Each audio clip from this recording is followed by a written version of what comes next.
I'll try and make this quick. I have the length of this cup of tea. Hello, everyone. How are you today? It is 31 years since we have become a democratic nation. If you have been following the treasure chest for any length of time, last year, to mark the big 3-0, I wrote a piece called Give Me Hope, Joanna. That's kind of required reading for this video. So if you have not read it, please go ahead and read it. In it, I go into my earliest memories of the 27th of April as a special day. And that was when I was 9 years old. And being an observer to the changes that were happening in South Africa from outside South Africa. I explain more in the actual essay on the treasure chest. We've come a long way.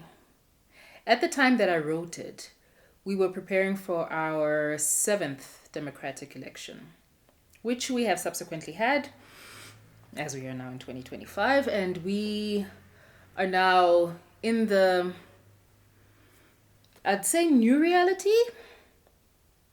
of the government of national unity. How that's working out is anyone's guess. I think every week or every month brings us some interesting news. But to keep this one interesting, this year, and every year really, our Freedom Day in South Africa and International Jazz Day happen in the same week. So, interspersed in this video, I will have a couple of my favorite jazz picks, just to keep it lively, keep it spicy. So, without further ado, I'll start us off. Number 1 on my list, I'll wind down, is Letambulu, Not Yet Uhuru. I would love to put a clip of this in here, but I'm not sure if YouTube is going to pick up a copyright issue, so I'm just going to leave it out. I will put a list together, might put it as a Spotify playlist, and then you can go on ahead and listen to actual licensed music. Okay, I don't want no smoke with the YouTube peoples. Anyways, getting back to the fact that it was a 7th democratic election. Apparently, Bazakes, apparently, our voters' roll for last year was 27.9 million. But only 16.3 million of us voted. There may have been illnesses and extenuating circumstances for some people, but 16 mil, 16.3 mil out of 27.9. We need to do better. And I think part of that is every election cycle, someone comes around and says, oh, but does my vote make a difference? This is something that people died for. This is something that people shed blood. I am old enough to remember a time when there was no voting. And I don't really remember it because, well, I do remember it because, but it didn't matter to me that much because I was not an adult yet. But think of it this way. I am now the age that my own pappy was. 40, for those who didn't see the previous video. That my own father was when he was first allowed the right to vote in South Africa. That's how old I am now. So to think that the man lived, and my mom lived just under that amount of time, he lived 40 years of his life before he was allowed to vote in the country of his birth. Did not have a say. Was not recognized as a full citizen of South Africa. Instead, citizen of a homeland. And yes, I do remember the system of homelands. For only 41% of us eligible voters to pitch up at the polls. I think we need to revise our history. I think something is not being taught, something is not being appreciated about the democratic process. And this I say as just a regular citizen. Regular citizen, not a proponent of any particular political party. Because, as our good brother, psalmist indeed, Mandisi Janjisi said, for my number 2 pick, Ziafana from Kwaga. Go listen to it. As I move along, I hope I never get to the point where I think that it's it's okay to stay away from the polls. This is said as a Christian and as a citizen of South Africa. I remember like in varsity especially, there were those who were deeply, deeply political. And when I say deeply political, I mean like politics was their religion. Those who would say that Christians should stay out of politics. I do not agree, because politics is about policies, I think. It has a Latin root. Anyways, I think it's Latin, I'm not sure. Meaning of the people. It's for all of us. And for all of us to keep those in government accountable to how they are governing us. That is what a democracy is. Well, that is what we hope this democracy will be.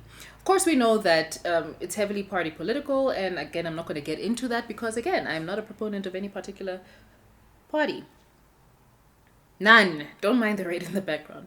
None. And so, we need to show up at the polls, yo. We need to be that active citizenry. Again, if you're around my age and you are still blessed enough to have your parents and them who are still around and with us, go and sit down and talk to them about all of the pockets of people's movements that it took to finally win freedom for every South African. It was us, the people, who mobilized. But post-1994, it's been quiet in the civic spaces. Well, let me not lie. There are still civic organizations doing a lot. But I think a lot of voices are drowned out by just party politics. And so beyond party politics, I think, and again, I'm not an expert in this, I am just a concerned citizen, that we as a citizens need to come up with solutions for our country. Or solutions in whatever sphere of influence we're in. Is it a pipe dream? I don't know. But one thing we can do is exercise our voices at the voting stations. And that's all I'm going to say about that. Otherwise, it's going to be a very long video. Okay, so what? We're down 2, right? So then the third jazz pick. Guys, kujenga. Do not sleep on this group, Kujenga. Their album In the Wake. And for today, I'm going to pick one song. You can listen to the entire album, like listen to everything. But I'm going to choose one song. A World Within and A World Without. Listen to it. Moving right along. So we started off this year, what I remember about this year, because it's been a whirlwind. It really has. Of the tragedy that happened to our peacekeeping mission in the central parts of this continent. Peacekeepers, South African citizens who didn't make it home alive. Which led to questions of why? Which led to a diplomatic tussle with a country that will not be mentioned. But if you remember, in January and February, January, there was a lot of noise about something our president may have said to offend the president of another country. That's all I'm going to say about that. But hot on the heels of that, another country, this one, I think all of us were just like flummoxed. Like, hey, why are we catching all of this smoke as Satafrika? Like, anyways, Sambori, El Naranja, I hope I'm saying the Spanish correctly, decided, hey, to pull so much funding, well, to place sanctions on South Africa, number one, before then summarily announcing massive tariffs for everyone in the world, even a penguin island, y'all. I'm laughing, but I'm not laughing, I'm incredulous. Then, turns out, Brother Naranja has been speaking to a certain faction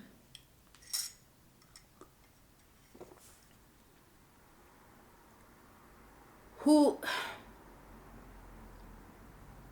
are convinced of a certain narrative. And Shem, Unaranja was very kind and offered them immunity and asylum, I guess, in some agricultural land over there. But here we are. And I think we kind of have been obsessed by phrases like Madiba Magic, Rainbow Nation. If you sit with me in real life, just you will know I do not like such throwaway phrases. Because what does it mean? What does it actually mean? Anyway, Rainbow Nation and many commentators have been saying since 94 that, ooh, these sound like linguistic band-aids to kind of smooth over what we're actually facing as a nation. And the kind of deep reconciliatory work that we need to do as a nation. That the reconciliation is primarily going in one direction and not a meeting in the middle of sorts. And so, in a strange way, I'm kind of glad that some have shown that they are not actually about building South Africa as a nation. Now, again, that said, as someone who is not a proponent of any particular political party.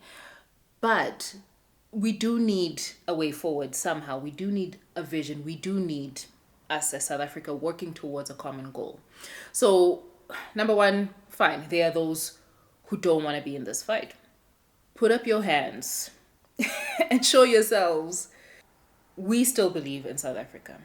We still believe in the prosperity, or we are still working for the prosperity of this nation. And by prosperity, I mean the health, the education, the infrastructure, the well-being of us as a nation. The peace, we need peace. And then there are some who are like, this country is going down the drain. Yeah, it was better when back in the day, 40 plus years ago. No, it wasn't. For you maybe, but not for us. So it is better that these hemus that would be at the braais and things are coming out to the light, because we cannot heal a wound that we insist on covering up. It'll only fester. This is medicine 101. You need to clean that joint. Expose, clean, deep clean. Then you have a chance for healing. And so the hidden things of man's heart need to be revealed, I think, for us to have any chance to go forward as a nation. That's my thoughts. I am not, thankfully, in the political sphere, and I am not a decision maker. I am just a citizen. But that's my take on it as an observer. And as someone whom all of this affects. Guys, it affects all of us. Where are we? So, that said, now we are somehow in a bigger diplomatic tussle.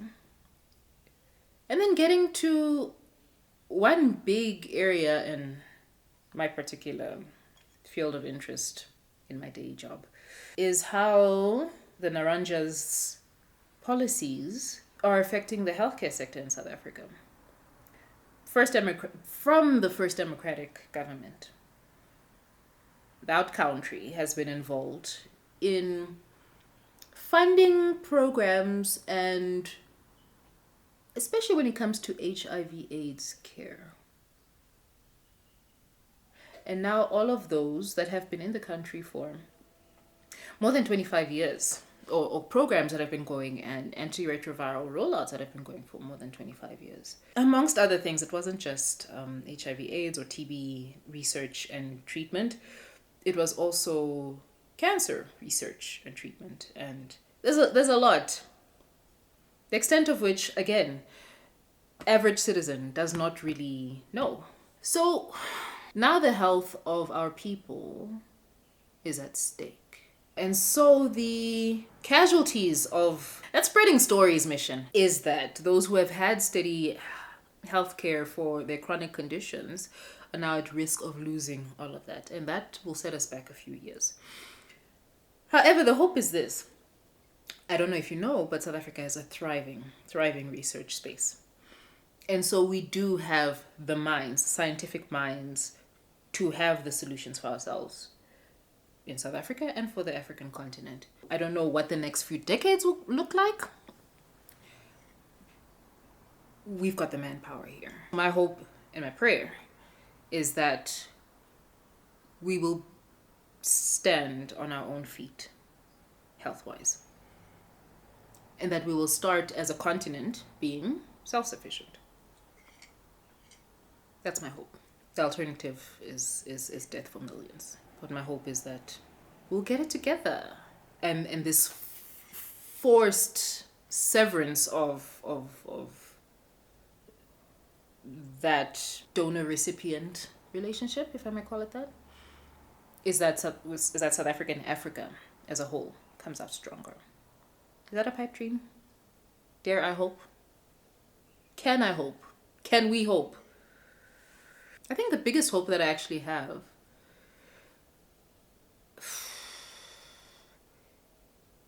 is the healing of this nation. But before I get to that, we need our leaders to lead with vision. So, what I said before about how we actually have the capabilities, we also need the willpower. We also need to not change tactics every 5 years, is what I feel. Those in the political science space, please let me know. Please comment. Please start the discussion. And please be the people who go into these spaces and effect change in Jesus' name. Anyways, I constantly pray for leaders who have a vision to tell us as a nation, what are we steering towards in the next 30 years? I feel like our planning is getting short-sighted. Our planning is for every election cycle. And for us to build anything, we actually need to look further into the future and build further. We started off okay. Back in the 90s, I think it was 1999, correct me if I'm wrong, we set Millennium Development Goals, right? And so that was looking, I feel like it was into the new millennium, which was the 2000s, so at least 2010. But then there was also a plan reaching towards 2025, and I wonder, have we reached those? Or did we, with cabinet reshuffles and things, lose sight of some of those initial goals? Imagine where we would be if we'd actually kept with the initial goals. For instance, once upon a time, the health department tackled heavily the problem of teen pregnancies. Then, of course, with a new, and that kind of went hand in hand with the HIV/AIDS pandemic. Then we got sidetracked. One of the big sidetracks was COVID. We understand that it was a worldwide emergency.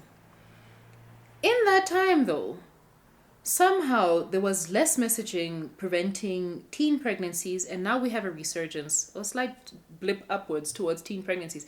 And it's like, okay, that's a statistic, but remember, they are teen mothers whose entire lives are now changed, who may or may not complete their education, who have kids who are born with problems, because teenage pregnancy actually let me put it this way. Teenage moms are more prone to having kids with problems, surgical problems, and like some of the things that we see. One of the big risk factors is you were born to a teen mom. Never mind the fact that the teen mom may or may not have completed her education, and so that is one more person who could have had the knowledge and just the ability to train the next generation who is trying to survive and not thriving, if you know what I'm saying. Motherhood is great. Motherhood at the wrong time is a huge challenge that some people never come back from. But some do. So, please don't give up if you're a teen mom. Carry on studying somehow. Finish somehow, because your life, your future, and the future of your children and your grandchildren is in the decisions that you make now. But you can. You can do it. That's just one sector. That's just one government department that we need vision in everything, actually. And for us citizens to know what that vision is, so we can pull together as a nation, right? One that I shall not dwell on much, because it could be its own topic. And actually, I don't think it's going to be its own topic because it will make me too emotional.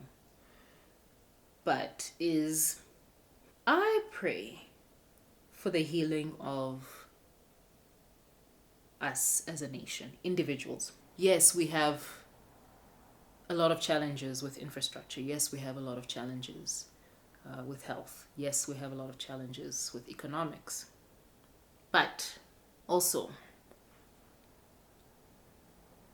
the human heart is one place that no legislation can force to change one way or the other. We need deep healing as a nation.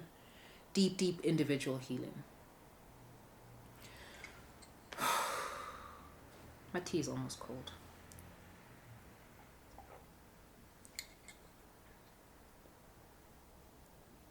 My point of view is the value of life has become very cheap. In my lifetime, then it wasn't apartheid that was a problem, and it was coming out of that, and it was also crime, and it's gender-based violence.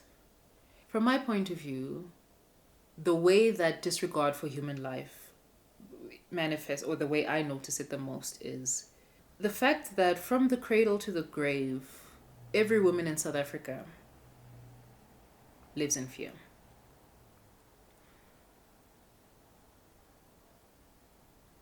The fact that you're never quite certain if some brother that you get in a relationship with, if it's going to be a good, healthy relationship, or if he's going to end up ending your life.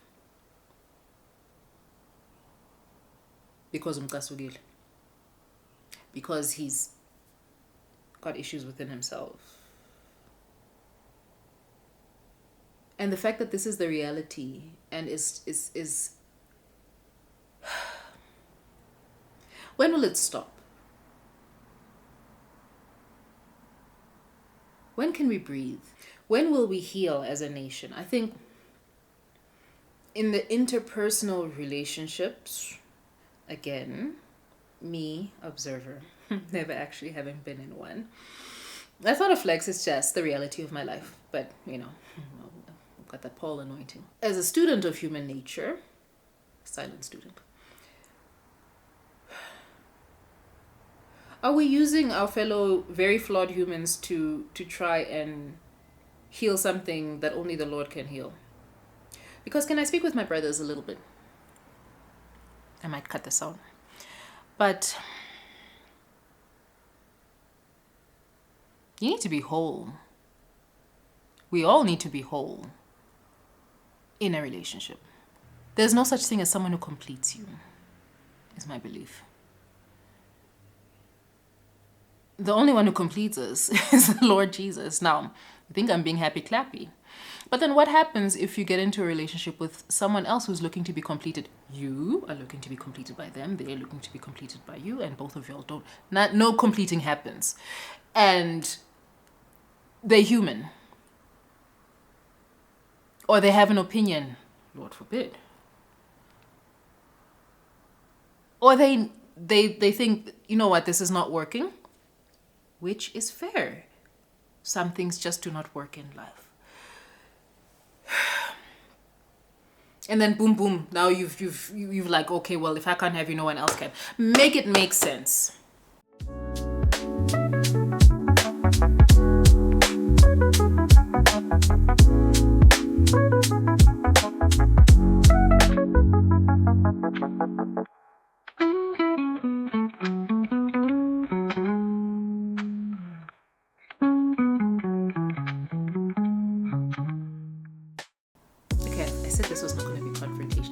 Nation build here, but I think this is something we need to discuss. Like, do our brothers actually like us as women? as women, are we people to them? Or are we one more acquisition? Are we a trophy? Are we a salve to soothe some wound in you? What is this? When are we going to be safe? When are we going to be healed? When are we going to build with each other instead of decimating? And yes, the direction primarily goes female being decimated by male. The stats. You can't fight me with that. Okay, well, that's very depressing. Maybe I'll cut that all out. Anyway, in conclusion, we still have a lot of work to do, and I pray for our nation, for good godly leadership,